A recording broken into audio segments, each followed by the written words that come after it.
आणि आजपासून 12वीच्या परीक्षांना सुरुवात होते, पण आपल्या विविध मागण्यांसाठी राज्यातल्या ज्युनियर कॉलेजच्या शिक्षकांनी 12वीच्या उत्तरपत्रिका तपासण्यावरती बहिष्कार टाकलाय। वेतन, पेन्शन आणि पदभरती अशा विविध मागण्यांसाठी महाराष्ट्र राज्य कनिष्ठ महाविद्यालयीन शिक्षक महासंघानं हा निर्णय घेतलाय।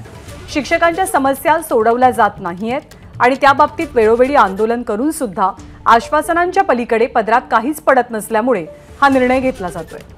तर एकीकडे 12वीच्या परीक्षांना आजपासून सुरुवात होत असताना राज्यातल्या ज्युनियर कॉलेजच्या शिक्षकांनी 12वीच्या उत्तरपत्रिका तपासण्यावरती बहिष्कार टाकलाय।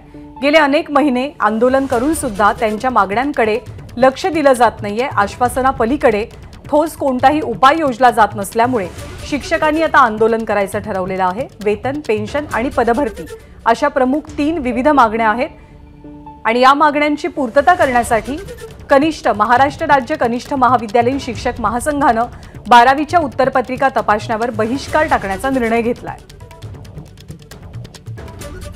आश्वासने पाळावी व शिक्षण विभागाने तातडीने याची कार्यवाही करावी अशी कनिष्ठ महाविद्यालयीन शिक्षक महासंघाची मागणी आहे व जोपर्यंत या मागण्या मान्य केल्या जात नाहीत, त्याची अंमलबजावणी केली जात नाही, तोपर्यंत हा बहिष्कार यावर्षी चालूच राहील असे महासंघाने स्पष्ट केले आहे।